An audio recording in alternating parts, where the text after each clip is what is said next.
Hello, everyone. Today, I want to talk about something important. We will learn about how to learn English. And believe me, it won't be boring. It will be fun. It will be real. And maybe a little painful too. Because this isn't just a lesson. It's my story. I still remember that day. The day my English broke me. I was standing in a job interview room. I had worn my best shirt. It was too tight, but I thought it made me look professional. I had even borrowed my cousin's black shoes. The manager looked up from my resume and asked, "So, tell me about yourself." I blinked. Tell me about yourself. I had practiced this in front of the mirror. I had watched videos on YouTube. I knew what it meant. But at that moment, my mind became empty. No English. No grammar. Nothing. From Lahore, I said slowly, forcing each word. I have graduated in commerce. And good worker. He tilted his head. You've graduated in commerce. From which university? Commerce College, I replied, pronouncing it like Commerce College. He didn't correct me, but I saw it in his eyes. He was done. Okay, he said. We'll call you.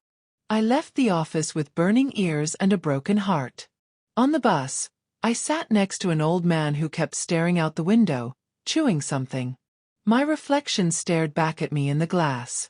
I looked small. Hopeless. I wanted to cry.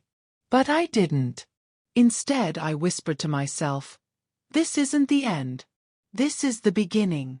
That night, I made a decision. I was going to learn English. Not the school kind. Not the boring grammar books. Real English. Spoken English. The kind people use in movies, meetings, and everyday life. I didn't have money for courses. I didn't have rich parents.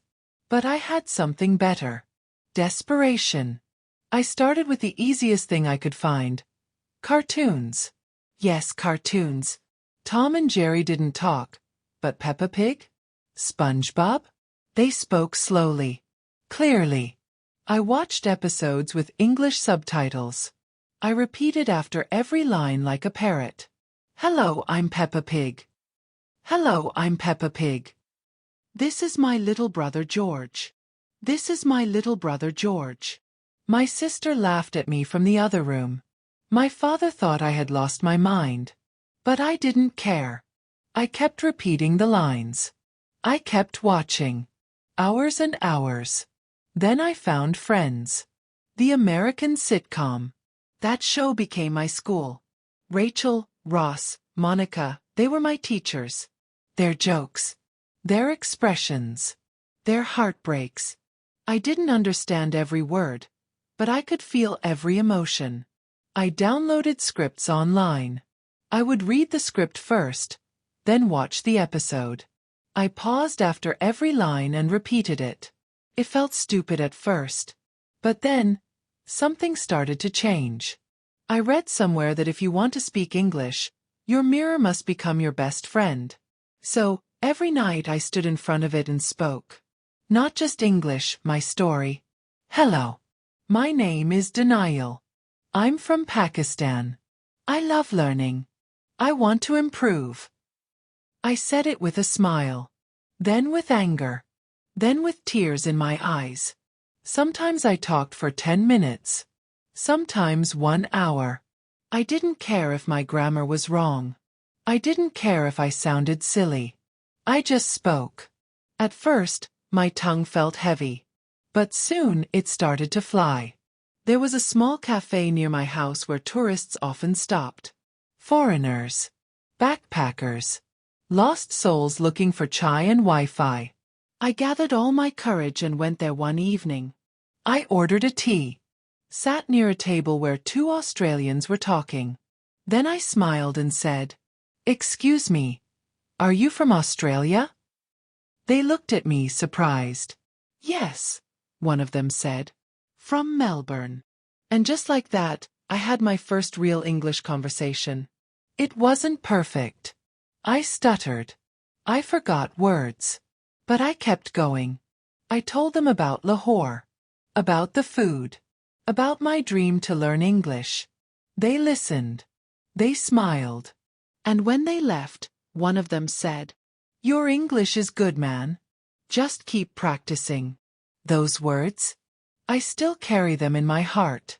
Then came the storm. My uncle visited from Dubai. At dinner he asked me, "So, what are you doing now?" I said proudly, "Learning English." He laughed. "Learning English? That's not a job. That's a waste of time. Get real. Denial. Do something useful." Everyone laughed with him. That night, I locked myself in my room and stared at my reflection again. Am I wasting time? I whispered. My confidence shattered. For the next few days, I didn't study. I avoided English videos. I avoided the cafe. But then, I got a message. It was from one of the Australians, Ben. "Hey, Denial. Just wanted to say, we really enjoyed talking to you. Your English is improving fast. Don't stop, okay? You've got this." That message pulled me out of the darkness. Maybe my uncle was wrong. Maybe the world needs more people who don't give up. So I came back. Stronger. I started volunteering at a hostel where travelers stayed.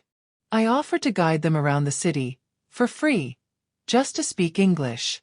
I spoke to people from Canada, Japan, Brazil. I heard different accents.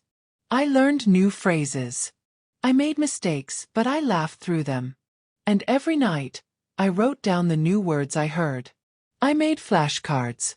I reviewed them before bed. I didn't need a classroom. The world became my classroom. And then, the twist came. One evening, I got a phone call. "Hello, is this Denial?" "Yes. This is Mr. Arif from Standard Logistics. We met 6 months ago in an interview." I stopped breathing. "Oh, yes, sir," I said, my voice shaking. "We're opening a new project. We need someone with confidence and good English. Would you be interested in another interview?" I couldn't believe it. "Yes, sir. I'd love that." This time, I didn't wear a tight shirt. I wore something simple, clean, comfortable. When the manager looked up and asked, "Tell me about yourself," I smiled. "My name is Denial. I'm passionate about communication and learning. In the last few months, I've practiced English by speaking to tourists, volunteering, and watching media with subtitles. I've grown a lot, and I'm ready for this opportunity." He nodded slowly. "Much better than last time," he said. I laughed. "I remember. I was nervous. But I didn't give up." He smiled back. "We'll be in touch." 2 days later, my phone rang while I was helping my mother hang laundry on the roof. The sun was high, the wind hot, and my hands were full of wet clothes when I saw an unknown number flash on the screen. I wiped my hands on my shirt and picked up. "Hello," I said, trying to sound calm. "Hello, is this Denial?" a familiar voice asked. "Yes, speaking. This is Mr. Arif from Standard Logistics." My heart skipped a beat. The same manager. The same company. My mouth went dry. "We just wanted to let you know. You got the job." I didn't say anything for a second. My brain took time to understand. "You mean, I'm hired?" "Yes," he said, chuckling a little. "You're on the team. Welcome aboard." I managed to say, "Thank you, sir. Thank you so much." But inside, I wanted to scream and dance and run across the roof. After the call ended, I stood there staring at my phone. The sunlight reflected off the screen, and my face mirrored in it looked different. Stronger, more alive. I walked slowly back to my mother and said, "Ammi, I got the job." She dropped the bedsheet she was folding and hugged me so tightly I thought my ribs would break. Her eyes filled with tears. I had done it. Not with luck. Not with shortcuts. With hard work, late nights, embarrassing mistakes, and never giving up. That call changed everything. Learning English didn't just give me a job. It gave me something much deeper, much stronger. It gave me confidence. It taught me that learning a language isn't about memorizing grammar or using fancy words. It's about connecting. It's about being brave when your mouth stumbles. It's about speaking, even when your voice shakes. I realized English is not just a subject in school. It's a tool, a bridge, a passport, a key that opens doors to other countries, to different cultures, to better jobs, and to the hearts of people you've never met before. And the truth? You don't need perfect grammar to begin. You don't need expensive classes or special apps. What you need is simple. A strong reason. A stubborn heart. And the courage to keep speaking, even when people laugh. I talked to myself in the mirror when no one was watching. I repeated cartoon lines until they sounded natural. I practiced daily conversations with travelers I'd never see again. I got laughed at, corrected, ignored, but I kept showing up. Learning English taught me to fall and get back up again. So don't be afraid to sound silly. Don't wait until your English is perfect. Because it never will be. Just start. Start small. Start now. Start messy. But start. Today, my life looks very different from the boy who stood frozen in that first interview. Now, I lead a small English-speaking club in my neighborhood. We meet twice a week. Sometimes in a quiet cafe with cracked cups. Sometimes in a park where children play nearby. Sometimes online, when the rain pours and the streets are flooded. Our group is small. Just 6 or 7 people. A tailor. A shopkeeper's daughter. A college student. A retired uncle. A delivery boy. And me.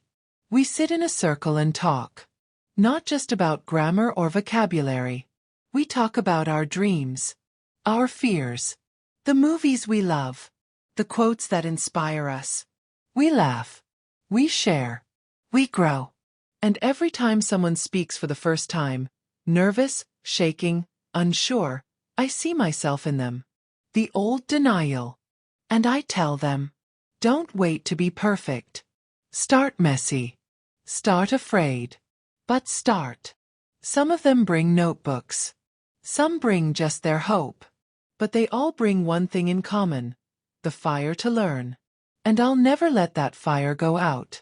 So if you're watching this, or reading this, or just wondering quietly in your heart, how do I learn English? Let me answer you. Not with tips, but with truth. Start by believing that you can. That you, yes you, have everything inside you already. You just need to bring it out. Start by opening your mouth. Even if the words come out wrong. Speak to your mirror. Speak to your shadow. Speak to strangers. Say, hello in English to the man at the tea shop. Say, thank you to the bus conductor. Say, I'm trying when someone asks. Copy your favorite lines from movies. Whisper them as you walk to school or work. Watch your favorite show again and again until you understand the jokes. Repeat the lines until they become your own voice. Don't worry if people laugh. They laughed at me too. But now I'm the one smiling. And one day, you'll look back like me. You'll remember your first sentence. Your first mistake. Your first breakthrough. And you'll whisper with tears in your eyes. I did it. Thank you for being here. Thank you for listening to my journey. Now go and live yours. And when you do, live it in English.